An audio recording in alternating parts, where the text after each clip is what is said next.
안녕하십니까. 형사전문 변호사 최한길입니다. 여러분, 아동 청소년 대상 디지털 성범죄 위장 수사가 활발하게 진행되고 있다는 사실을 알고 계시나요? 아동 청소년의 성보호에 관한 법률 일부 개정법이 시행된 지난해 9월 24일부터 경찰관의 신분을 숨기고 아동 청소년 대상 디지털 성범죄를 추적하는 위장 수사를 통해서 84명의 피의자가 검거되었고 3명이 구속된 것으로 파악되고 있습니다. 사실 이러한 위장 수사가 허용이 되고 개정된 지 불과 3개월 만에 나타난 결과로 보기에는 놀라운 일이 아닌가 싶은데요.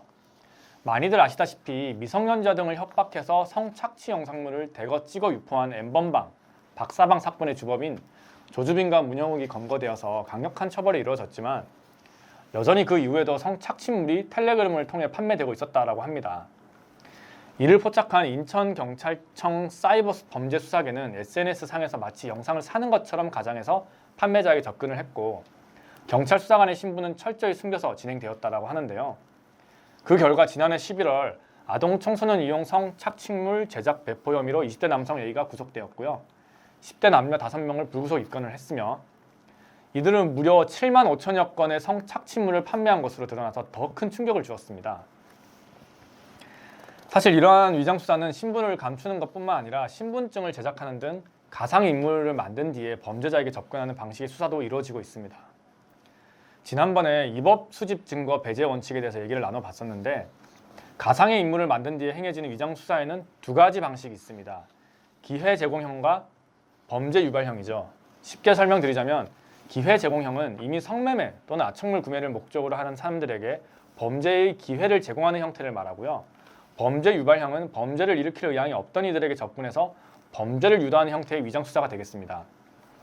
범위 유발형 방식의 위장 수사는 아무래도 도의적인 측면이나 실제 그러한 마음이 없던 사람에게도 범죄 유혹을 뿌리치지 못할 가능성이 높기 때문에 입법 수집 증거로 분류되어서 그 증거의 효력이 없지만 기회 제공의 형태로 진행된 위장 수사의 증거물은 그 효력이 인정되고 검거가 되고 있는 것이겠죠.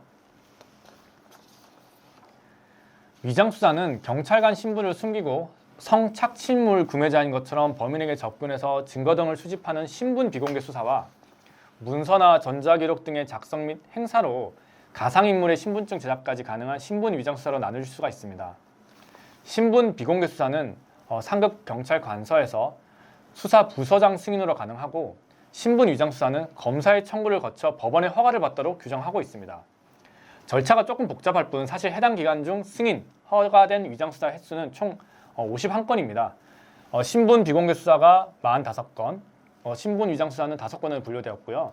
이 중 신분 비공개 수사에서 16명, 신분 위장 수사에서 68명을 검거한 것으로 밝혀졌습니다. 위장 수사가 가능한 범죄는 아동 청소년 대상 성착취물 제작 배포 또는 성착취 목적 대화, 불법 촬영물 유포 등이 포함되어 있고요. 승인 허가된 위장 수사 중에서 아동 청소년 성착취물 제작이 8건, 판매 배포 광고는 39건, 구매 소지 시청도 2건으로 나타났으며 성착취 목적 대화 역시 2건으로 밝혀졌습니다. 수사기관은 SNS 등을 통해서 신뢰관계를 형성한 후에 약점을 잡아 성적 노예 등으로 삼는 온라인 그루밍에 대해서도 수사 초점을 맞추고 있다고 알려졌습니다. 온라인 그루밍이 성착취 목적 대화를 통해 이루어지는 것을 감안해서 이 역시 위장 수사를 통해서 추적하고 있다고 볼 수 있겠습니다. 다만 이러한 위장 수사에 있어서 남용 혹은 적절성에 대한 지적도 나오고 있습니다. 이에 대해서 경찰은 신분 비공개 수사의 경우에 상급 관서 수사 부서장 승인뿐만 아니라 3개월의 제한 기간과 종료 후에 상급 관서의 보고가 이루어져야 하며 경찰위원회 및 국회 보고 등을 마련해서 남용에 예비하고 있다라는 설명입니다. 또한 이보다 한층 더 강도가 높은 신분 위장 수사는 법원의 허가가 이루어진 후 3개월 제한 등의 규제 장치가 있기 때문에 사실 충분히 남용되어질 가능성 역시 억제하고 있는 것으로 보여집니다. 경찰 관계자 역시 위장 수사 남용 사례가 없도록 절차 등 매뉴얼이 마련되어 있다며 위장 수사 점검단도 운영해서 절차 위반이 발생하지 않도록 관리 중이다라고 밝혔고요. 위법한 증거 자료일 경우에 법원 역시 철저히 증거 자료로서의 가치를 배제하고 있기 때문에 적법한 절차 내에서 검거가 되고 있다고 보여집니다. 그렇기 때문에 사실 이러한 위장 수사를 통해 검거가 된다면 실제 피해자가 없는 사건이 발생하고 양형에 있어서 가장 강력한 피해자와의 합의가 불가능한 사건 사례가 늘어날 것으로 보이며 그러할 경우에 처벌 역시 가볍지 않은 것은 당연한 수준이겠습니다. 애초에 위법을 저지르지 않는 것이 가장 최고의 상황이겠지만 한순간의 실수나 유혹으로 이러한 범죄 행위에 연루되셨다면 전문 변호인을 선임해서 적극적으로 대처를 하고 다양한 양형 자료를 구비해서 선처를 바라볼 수밖에 없겠습니다. 혹여 이러한 사건에 연루되셔서 누군가에게 말도 못하고 주저하고 계신 분들이라면 적극적으로 발빠른 대처 방안을 모색해 나가셔야겠습니다.